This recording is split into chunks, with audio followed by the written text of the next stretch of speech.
Melanjutkan cerita orang-orang yang dicintai oleh Allah Subhanahu wa taala. Mereka yang tidak diperhitungkan. Mereka yang apabila dia tidak ada tidak dicari. Kemudian apabila dia ada dia tidak diperhitungkan. Apabila dia meminang seorang wanita bangsawan kemudian dia tertolak. Kemudian apabila dia datang ke pejabat dia ditutupin pintu atau dia tidak boleh masuk. Nah, dan seterusnya. Dia orangnya senantiasa menyendiri, akan tetapi dia adalah kekasihnya Allah Subhanahu wa taala. Persis seperti contohnya Zunnun al-Misri dari Mesir. Walinya Allah Subhanahu wa taala. Jalannya sekata-kata menelusuri padang pasir, Masya Allah. Dari saking asyiknya dia menyendiri. Ya. Memang ada, mohon maaf para bapak dan bunda sekalian, ini tergantung makam sih ya. Memang ada wali-walinya Allah itu, tapi kan tidak semua. Ada walinya Allah itu yang memang tampil ke publik, manfaatnya langsung. Tapi ada orang yang seperti ini yang dimuliakan juga ini oleh Allah Subhanahu wa taala. Ini juga bermanfaat, akan tetapi sekarang dan yang akan datang dia. Ada waktunya dia, atas kemanfaatan dia kepada orang lain. Apakah dia dengan doanya? Orang ini para bapak dan bunda sekalian mungkin tidak pernah mengajak orang, akan tetapi dia di tengah malam karena kemampuan doanya yang menyebar kepada seluruh alam, bisa menjadikan alam itu menjadi positif, ya, menukan anunya manusia. Makanya doa-doanya para wali, yaitu biasanya itu selalu senantiasa berkaitan dengan kemaslahatan umat, bukan untuk dirinya sendiri. Contoh seperti yang diistiqamahkan nih, doa-doa yang diistiqamahkan oleh Syekh Saman, mursyidnya atau pendiri tarekat Samaniyah. Doanya Allahumma firli ummat Sayyidina Muhammad. Ya Allah, ampunkanlah umat Nabi Muhammad. Ini kan bukan untuk dirinya sendiri, ini doa-doa yang seperti ini. Makanya orang yang besar itu orang yang berpikir untuk orang lain, bukan untuk dirinya. Bagaimana manfaat kepada orang lain, tidak terlalu mengutamakan dirinya. Allahumma arham ummat Sayyidina Muhammad. Ya Allah, kasihanilah umat Nabi Muhammad. Kan coba, tak ada dirinya di situ. Masya Allah. Hadirin wal hadirat yang dirahmati Allah. Allahumma firli ummat Sayyidina wa Allahumma arham ummat Sayyidina Muhammad. Allahumma astur ummat Sayyidina, Allahumma jubur ummat Sayyidina Muhammad. Limpahilah segala kucurilah rahmat umat Nabi Muhammad. Wajibur ummat Sayyidina Muhammad. Kemudian waslih umat Sayyidina Muhammad, perbaikilah umat Nabi Muhammad. Apa lagi? Allahumma rzuq umat, berikan rezeki kepada umat Nabi Muhammad. Nih. Jadi semuanya doa-doa itu adalah untuk orang lain, untuk umat. Nah, ini doa-doa mereka tuh. Walaupun dia hidup dalam segini menang dunia, akan tetapi kita ini kadang para bapak dan bunda sekalian, ya, walaupun kita berada di permukaan bermanfaat, akan tetapi sambungan kita kepada Allah Subhanahu wa taala, padahal walaupun dahirnya kita melaksanakan kemaslahatan, akan tetapi tidak sempurna. Kenapa? Karena hatinya dia tidak nyambung kepada Allah Subhanahu wa taala. Masih mencari popularitas, ya, masih riya, masih ujub. Itu justru terkadang menghancurkan umat kok. Tapi ada memang bagian orang yang memang dia tidak tampil ke permukaan, akan tetapi kekuatan doanya, karena ad-du'a was-sayf. Doa itu adalah seperti kasaif, seperti pedang, dia menkilat ya. Hadirin wal hadirat yang dirahmati Allah Subhanahu wa taala. Namun alangkah sempurnanya seandainya kewalian yang tinggi di hadapan Allah Subhanahu wa taala tampil di permukaan, bermanfaat, hatinya nyambung, tidak pernah memikirkan dirinya, akan tetapi dia senantiasa memikirkan orang lain. Hadirin wal hadirat yang dirahmati Allah Subhanahu wa taala. Ini cerita Zunnun al-Misri.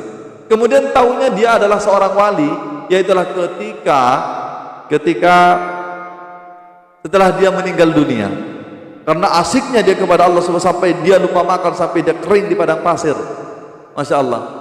Kemudian hampir tidak dilayat, hadirin yang dirahmati Allah Subhanahu, dan tidak dilayat semua orang. Akan tetapi 70 wali yang berada di tanah Mesir semuanya didatangi Rasulullah dalam mimpinya. Bahwasanya Rasulullah mengatakan bahwasanya beliau akan datang untuk ngelayat atau takziah ke tempatnya Zunnun al-Misri. Hadirin wal hadirat yang dirahmati Allah. Di situlah terbongkar kewaliannya. Ketika paginya serempak seluruh para wali mengumumkan, para ulama wali itu mengumumkan bahwasanya Zunnun al-Misri itu yaitu adalah kekasih Allah. Zunnun al-Misri itu adalah walinya Allah Subhanahu wa taala. Oh, berduyun orang semuanya karena santrinya satu wali aja itu ribuan. Datang berduyun semuanya. Dan lebih takjubnya lagi, ketika dimandikan Zunnun Al-Misri, ya, dia dilindungi awan dingin. Kemudian setelah diantar jenazahnya ke pemakaman, seluruh burung-burung yang ada di negeri itu berkumpul dan mengepakkan sayapnya semuanya di atasnya jenazah Zunnun Al-Misri itu, menutupi semuanya sehingga jadi dingin naung semuanya. Sampai kepada pemakaman. Coba, burung-burung diutus oleh Allah Subhanahu wa taala. Dari saking mulianya ini hamba yang senantiasa hidupnya menyendiri nih.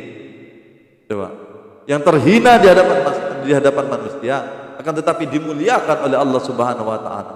Seluruh burung-burung diutus oleh Allah Subhanahu wa taala untuk menaungi jasadnya sampai ke pemakaman. Hadirin wal hadirat yang dirahmati Allah Subhanahu wa taala.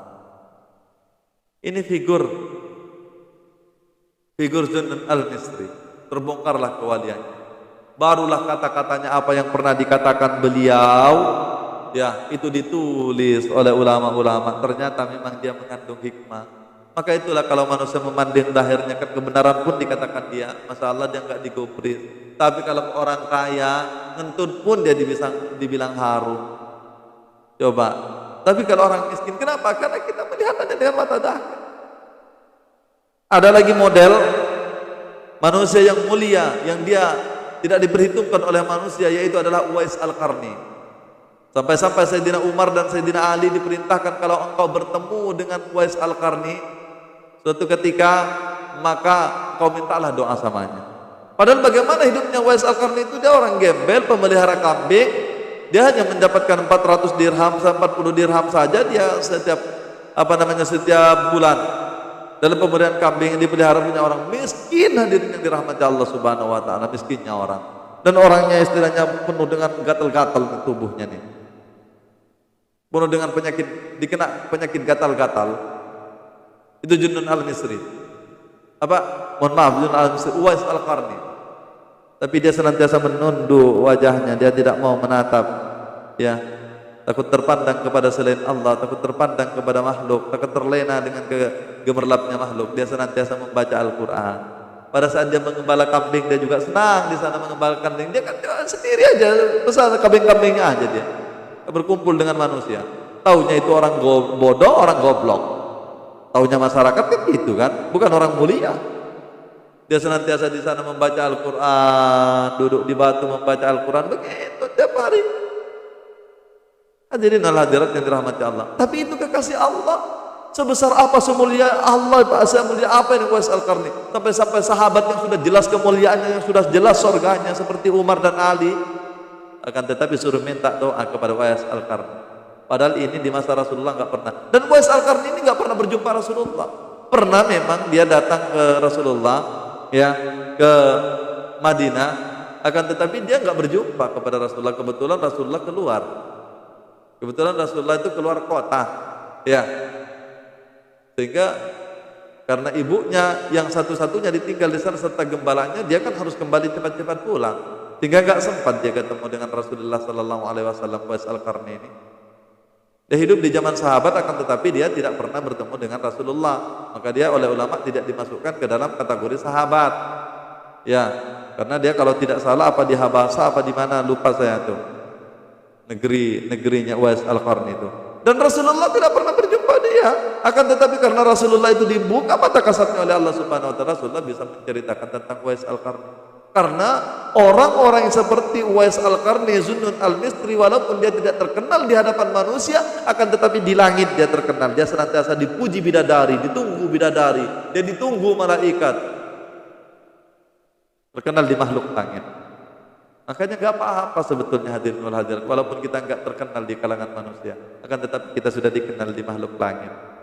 Kita sudah ditunggu-tunggu, kita sudah dipuji-puji, sudah didoakan rahmat oleh makhluk-makhluk langit. Hadirin wal hadirat yang dirahmati Allah Subhanahu wa taala. Padahal itu adalah kekasihnya Allah, padahal itu adalah wali-walinya Allah. Mungkin di kesempatan yang lain nanti apa sih kemuliaan sehingganya Uwais Al-Qarni itu mendapatkan makam yang tinggi di hadapan Allah Subhanahu wa taala selain dia membaca Al-Qur'an dan kesabaran dan istiqomahnya? Maka ikuti video selanjutnya.